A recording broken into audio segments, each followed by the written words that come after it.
Imagine spending years perfecting your survival skills for a world that no longer exists.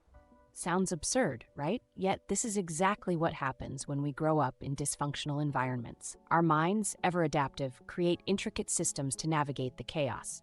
But what happens when we step out of that chaos? Suddenly, we're fish out of water, gasping for air in a world that doesn't match our programming. This is the paradox of trauma adaptation. The very tools that once saved us now hold us back. It's like wearing armor to a tea party, protective, yes, but wildly out of place. So why do we keep finding ourselves in scenarios that mirror our past trauma? It's not just bad luck. It's a complex interplay of psychology, neurobiology, and, believe it or not, a twisted form of self-preservation. Let's dive into the neuroscience for a moment.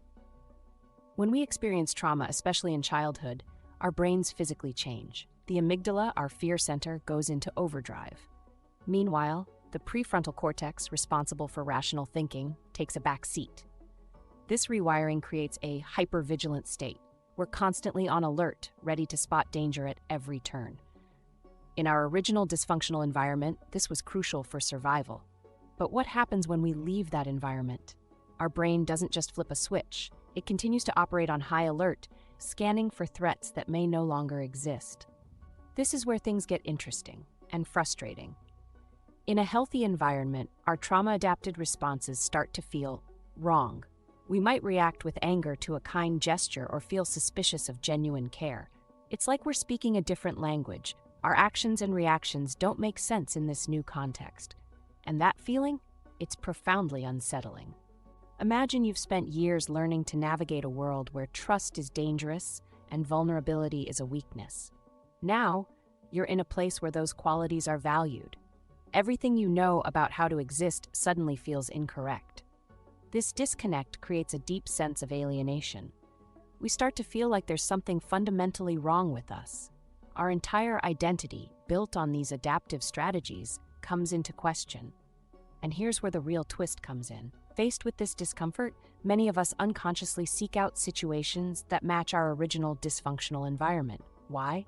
Because there, at least, we make sense. It's a phenomenon psychologists call repetition compulsion.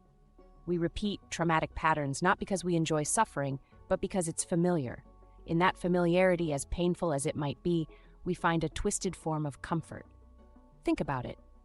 If you grew up with unpredictable parents, you might find yourself drawn to volatile relationships as an adult.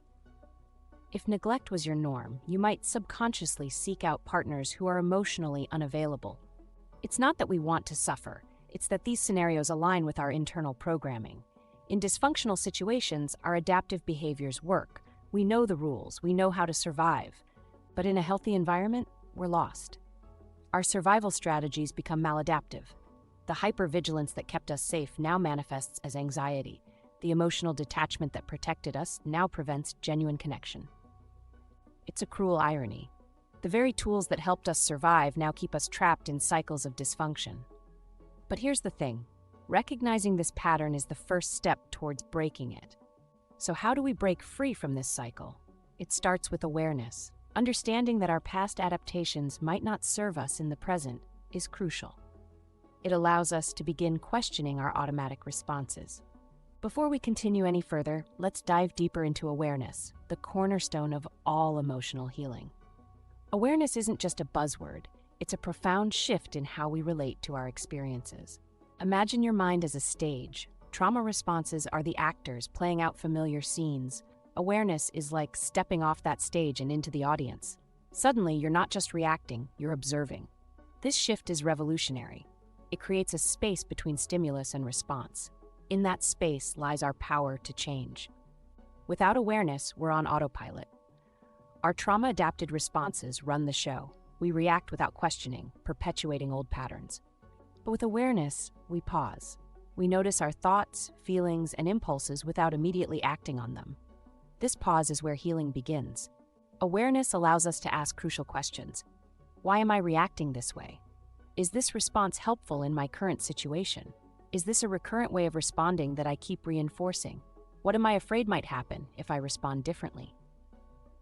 These questions shine a light on the underlying beliefs and fears driving our behaviors.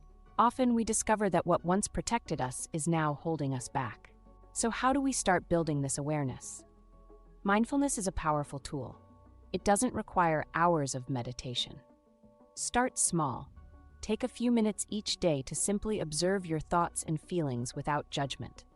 Pay attention to your body. Our physical sensations often signal emotional states before we consciously recognize them. A tightness in your chest, a clenched jaw, these can be early warning signs of triggered trauma responses. Journaling is another excellent way to develop awareness. Write about your reactions to different situations. Look for patterns. Are there specific scenarios that consistently trigger old trauma responses?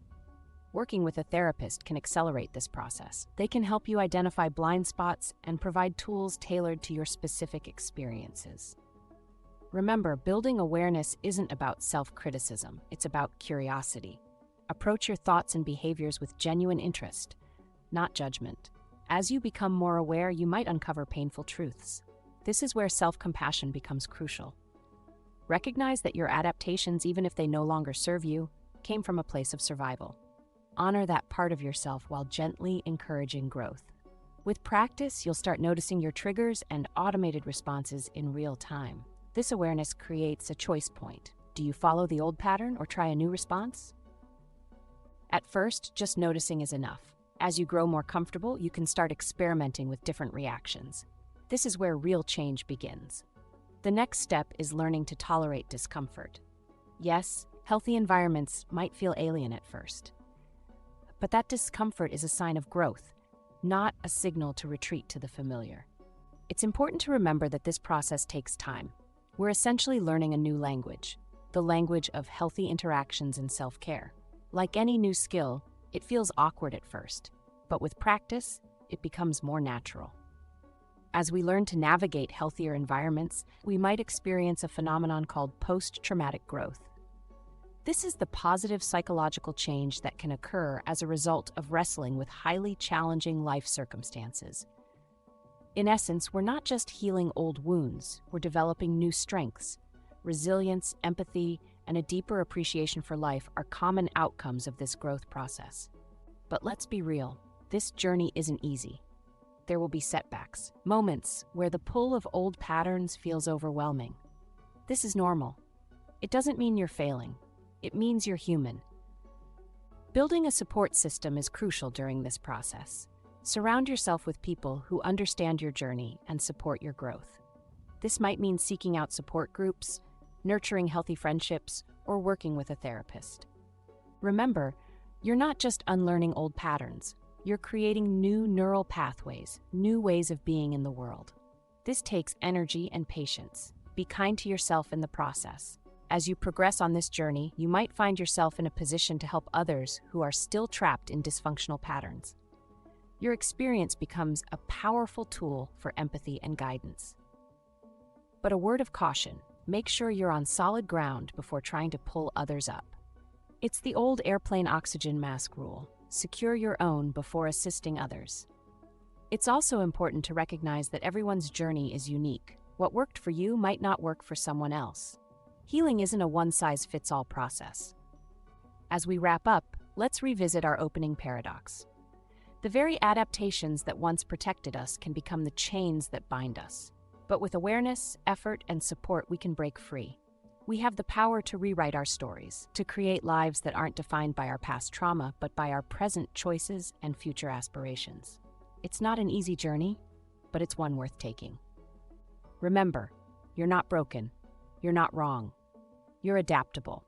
And that same adaptability that helped you survive can now help you thrive. If this video resonated with you, please share it with others who might benefit.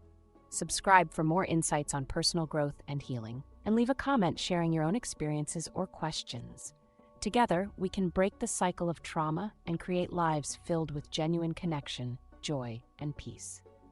The journey starts with a single step. Are you ready to take it? Thank you for watching. This is Ayla, signing off.